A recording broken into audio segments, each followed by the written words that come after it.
Hey friends, before I start this video, I just want to thank everyone who watched the last video, whoever liked, commented, and subscribed, and in general just sent positive vibes. I was just overwhelmed to see the amount of people that actually watched the video. Also, you guys smashed that like button. The goal was 1 like, we hit 1 like. Really do appreciate it. For those who still haven't subscribed, please do subscribe. It means a lot to me if you do subscribe. So in this video, I'm going to be showcasing my desk setup and the different peripherals that I use to keep me productive, keep me sane, and keep me going. Without further ado, let's get into it. Welcome to my desk setup tour.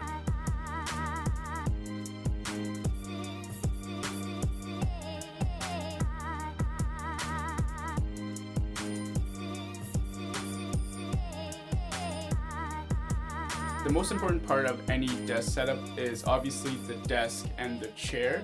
Now the chair is from my dad's workplace. He just brought it one day and I was like, okay, I'll use that. The desk that I use is from Ikea. It's the Alex desk and it's a really good desk. It's in the white finish and it's overall a really good desk for cable management and just hiding a bunch of things inside. This thing has 2 drawers and it also has 1 lip on the back side with 2 holes under for cable management. It's good because I hide all my stuff at the back lip there and all my wires, so it looks kind of clean for what it is. I could definitely do a better job with the cable management. The third thing that I have is a desk shelf from Amazon, and I just got this because it's good for elevation and it's good for my neck, especially when I have long hours looking at the iMac or just doing work, studying, or editing this video, for example. Also, I have a few things under the Amazon desk shelf. I have a few of my CDs down here. It's the one thing that's pretty aesthetic of this desk setup, and I've always wanted to collect vinyls, but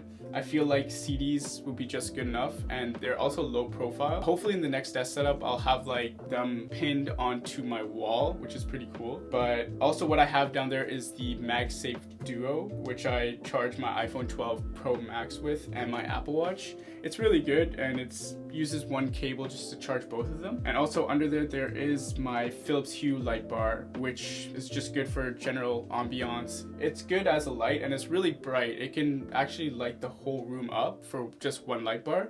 I have a second one. I got a pack that comes in 2, but I don't know where to put it exactly. I always wanted to have a standing desk as well. One day I will invest in a standing desk. To elevate the desk a little bit, I put 2 pieces of hardwood on each side. It's the only way that I could really elevate the desk. This is just the easiest solution and the less time-consuming solution.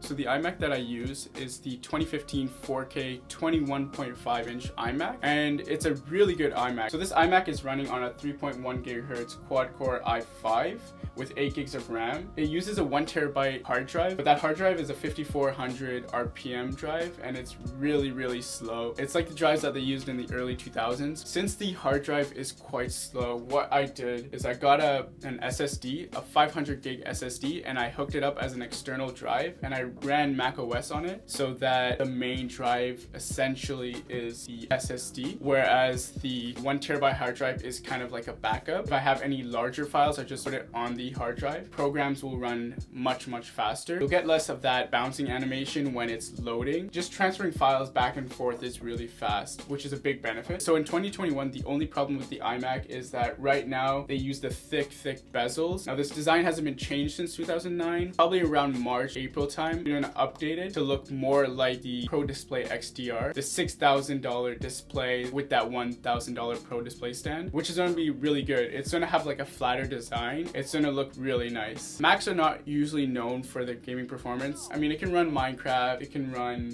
small indie games, but usually not known for gaming. It's not the best, but I'm not really using it for graphics. Another thing that I've hooked on to my iMac is the Quintus monitor light, and it's a really good monitor light. I don't really use use a lamp because it's really bright and it shines onto the whole desk. And sometimes I don't have any lights on and just that light on, and it's perfectly fine for me. It has different lighting settings. It can have warmer tones and cooler tones. The second monitor that I use is the 4K ultra fine LG monitor. It's a 27-inch monitor and it's a really good monitor. It's an IPS display and it has really good colors, good contrast. The reason why I got it is because LG also produces the iMac displays and it's basically the same panel, it's just bigger. Also, since I got the next gen consoles, I wanted to take advantage of the 4K that it could play at. Having a 4K display with next gen consoles, it's a must at this point.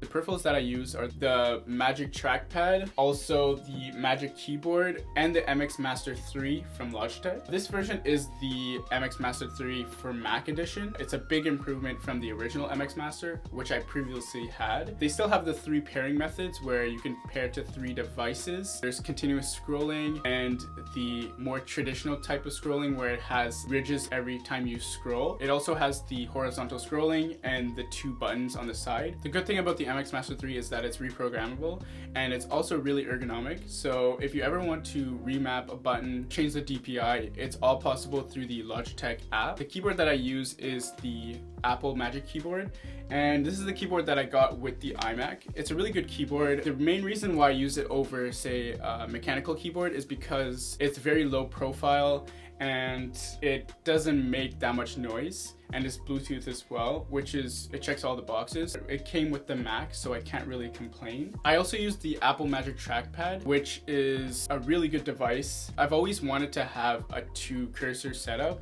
the MX Master 3 and the Apple Magic Trackpad. Apple's trackpads in general are always really good for gestures and continuous smooth scrolling, whereas like a traditional mouse, it's a little bit rougher when it comes to scrolling. How Apple works with their scrolling system is that it's only made for smooth scrolling and gestures, and so that's why they have the Magic Mouse 2. Now, I don't use the Magic Mouse 2 because it's not really that ergonomic and it's kind of awkward in the hand.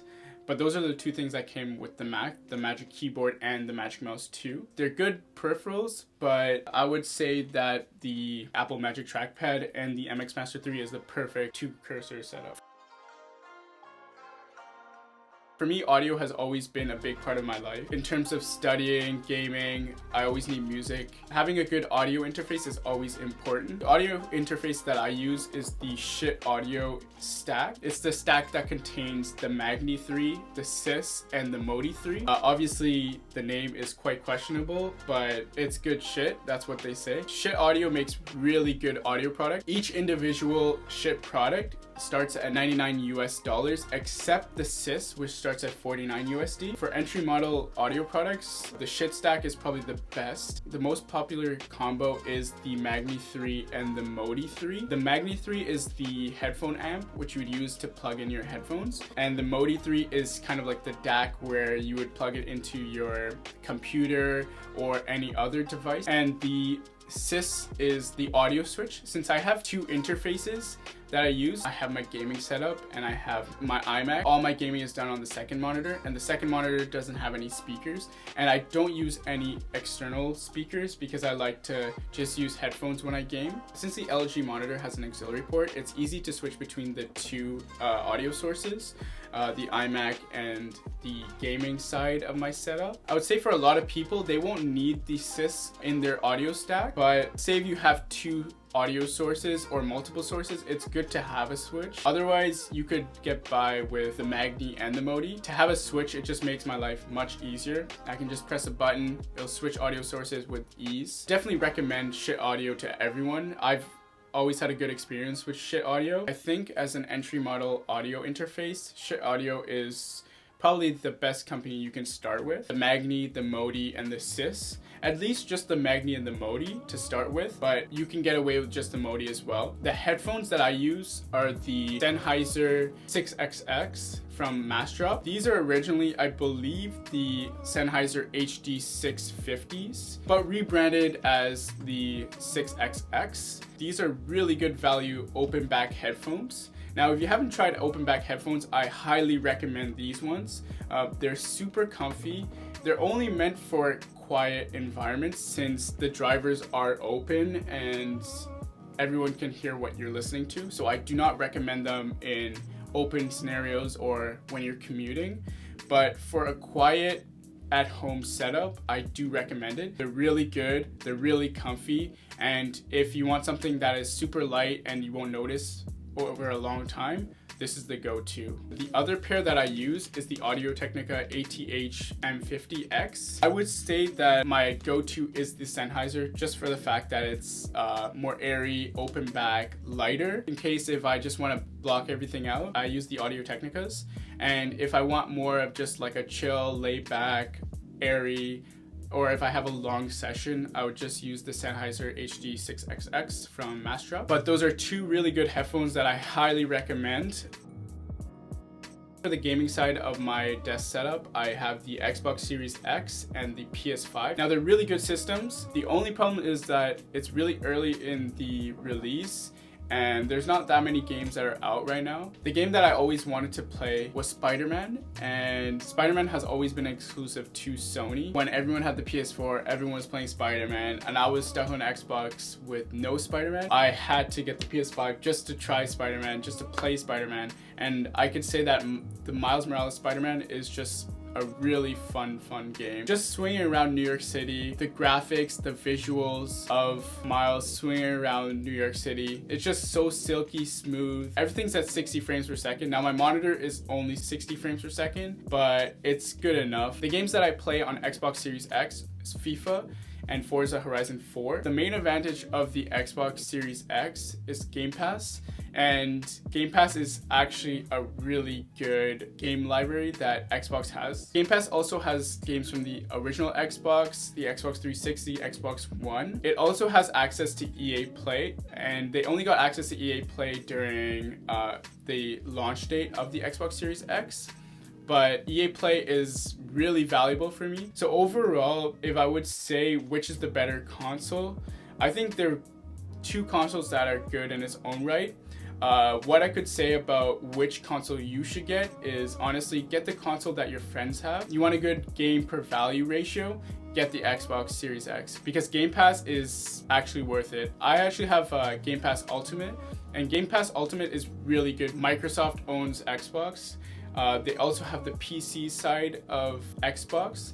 So for example, if there's a game that runs on the Xbox Series X, like Forza Horizon 4, for example, if you have a gaming PC, you can also play Forza Horizon 4 on your PC. And all the data that was saved on the Xbox will also transfer to your PC, which is amazing. Since the last few generations, Xbox has evolved to become more adaptive, more open, and just inclusive.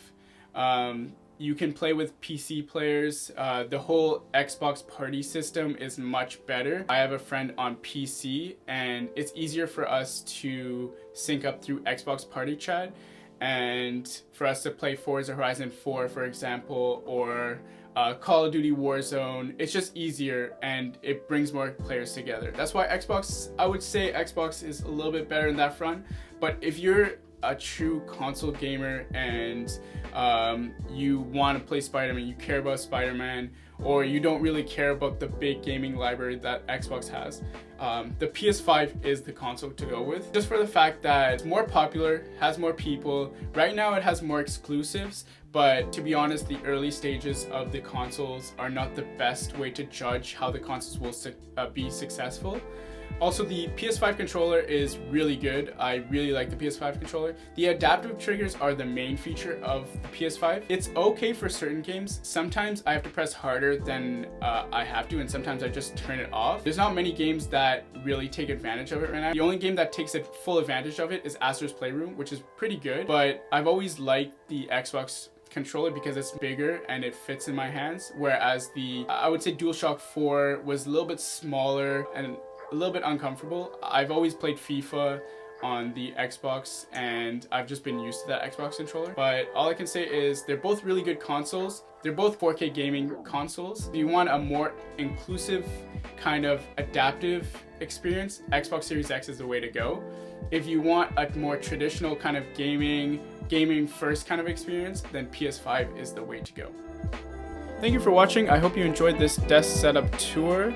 If you can get 2 likes this time, that'd be amazing. And also comment down below on how I can improve on future videos. Also, we hit 50 subscribers, and that's might be a small milestone, but every subscriber counts and it means a lot to me. If you haven't subscribed already, please subscribe. Also follow my Twitter.